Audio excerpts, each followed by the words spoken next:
नमस्कार बच्चों, मैं संगीता भालेराव मैडम कक्षा 7वीं बी और सी के बच्चों को गणित पढ़ाती हूँ। देखो बच्चों, पिछले वीडियो में हम लोगों ने पाठ क्रमांक 11 वृत्त इस पाठ का अध्ययन किया था और इस पाठ में हम लोगों ने वृत्त की जीवा, वृत्त की परिधि, वृत्त का व्यास इनके बारे में अध्ययन किया था। उसी के साथ साथ वृत्तचाप के प्रकार इनका भी अध्ययन किया था और उसके आधार पर जो भी प्रश्न संग्रह थे वो भी हम लोगों ने हल किए थे। आज हम लोग इस वीडियो में पाठ क्रमांक 12 परिमिति और क्षेत्रफल इस पाठ को शुरुआत करने वाले हैं। तो सबसे पहले हम लोग परिमिति इसका अध्ययन करने वाले हैं। तो परिमिति का अर्थ क्या है? तो परिमिति का अर्थ होता है कोई भी जो आकृति होती है उस आकृति को जितनी भी भुजाएं हो तो उन सभी भुजाओं के लंबाइयों का योगफल उस आकृति की परिमिति होती है। जैसे कि समझ लो आयत है, आयत को कितनी भुजाएं हैं? 4 भुजाएं, 2 लंबाइयाँ है, 2 चौड़ाइयाँ हैं। इसका मतलब क्या है कि 2 लंबाइयाँ और 2 चौड़ाइयाँ ये चारों का अगर हम लोगों ने योगफल किया तो वो रहेगा उस आयत की परिमिति। उसी तरह समझ लो वर्ग है, वर्ग को भी 4 भुजाएं होती है, चारों भुजाएं समान लंबाई की होती है, तो फिर उसको भी परिमिति मतलब क्या? उसकी चारों भुजाओं के लंबाइयों का योगफल। तो इस तरह से परिमिति जो होती है, तो परिमिति का अर्थ होता है किसी बंद आकृति की सभी भुजाओं की लंबाइयों का योगफल उस आकृति की परिमिति होती है। और उसी तरह समझ लो बहुभुज की परिमिति निकालनी। बहुभुज किसको कहते हैं?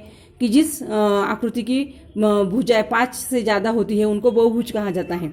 तो बहुभुज की परिमिति बराबर उसकी सभी भुजाओं के लंबाइयों का योगफल। अभी यहाँ पर वर्ग की परिमिति मैंने आपको बताया था कि वर्ग की परिमिति मतलब क्या? तो वर्ग को 4 भुजाएं होती है और 4 भुजाओं में से एक भुजा की लंबाई अगर मालूम होगी तो 4 गुना भुजा ये रहेगी वर्ग की परिमिति का सूत्र।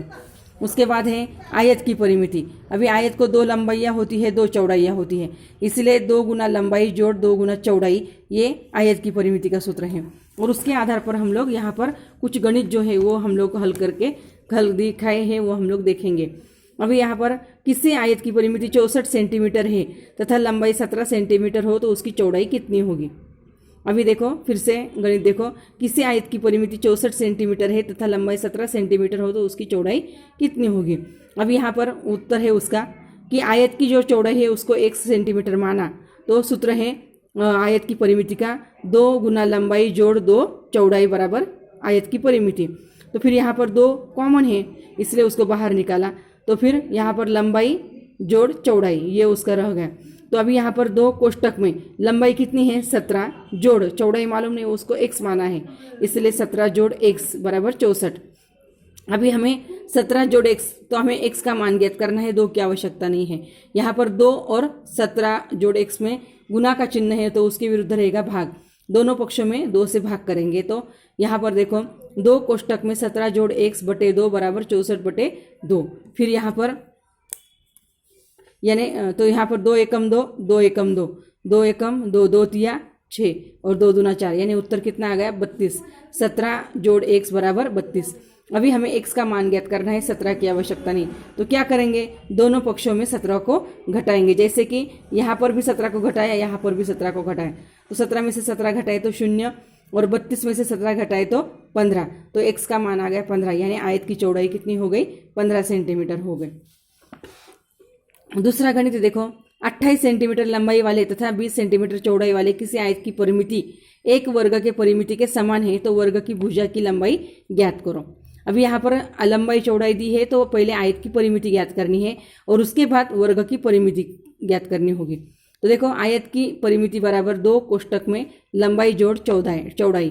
तो देखो 2 कोष्टक में लंबाई है 28 सेंटीमीटर, चौड़ाई है 20 सेंटीमीटर, तो 28 जोड़ 20।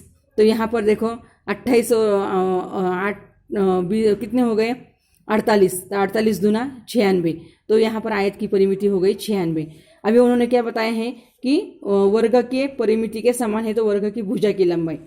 तो अभी यहाँ पर वर्ग की भुजा समझ लो a माना तो 4a बराबर 96, मतलब वर्ग की परिमिति 96 है तो इसलिए वर्ग की परिमिति बराबर 96, तो 4a बराबर 96। तो यहाँ पर हमें 4 a का मान ज्ञात करना है, 4 की आवश्यकता नहीं, इसलिए दोनों पक्षों में 4 को क्या करेंगे? भाग करेंगे।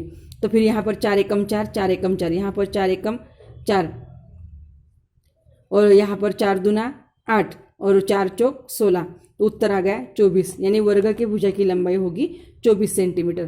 तो इस तरह से हम लोगों ने ये गणित जो है वो हम लोगों ने हल कर यहाँ पर किताब के हल ये गणित सॉल्व करके दिखाए हैं। इसके आधार पर प्रश्न संग्रह 44 है। देखो प्रश्न संग्रह 44 है, किसी आयत की लंबाई तथा चौड़ाई को दुगना करने पर उस आयत की परिमिति मूल आयत की परिमिति से कितना गुनी होगी। समझ लो किसी आयत की लंबाई समझ लो 2 सेंटीमीटर है, चौड़ाई 1 सेंटीमीटर है और उसकी परिमिति कितनी होगी, तो फिर 2 लंबाइयाँ और 2 चौड़ाइयाँ, तो 2 और 2 कितने होते 4, 4 और 2 कितने हो गए 6, और उसकी परिमिति तो फिर उसको दुगना किया। लंबाई समझ लो 2 है तो उसको 4 किया और चौड़ाई को 1 है तो 2 किया, तो फिर कितना होगा यहाँ पर 4 और 4 8, 8 और 4 12, मतलब 6 का दुगना हो गया। तो इसका मतलब आयत की लंबाई और चौड़ाई दुगनी की तो उसकी परिमिति भी दुगनी हो जाएगी। उसी तरह किसी वर्ग की भुजा की लंबाई तिगुनी करने पर उसकी परिमिति मूल वर्ग के परिमिति की कितना गुना होगी। अभी समझ लो वर्ग की एक भुजा समझ लो 2 सेंटीमीटर की है, तो उसकी परिमिति कितनी होगी, 2 गुना 4 किया तो 8 सेंटीमीटर होगी। और उसके बाद उसको तिगना किया, भुजा की लंबाई को तिगना किया, यानी 2 गुना 2 गुना 2, यानी 2 दूना 4, 4 दूना 8, 8 गुना तो 8 गुना 4 किया तो कितना होगा 32, यानी वो 8 तो उसके तिगुना ही होगा। तो इस तरह से ये गणित जो है वो हम लोग हल कर सकते हैं।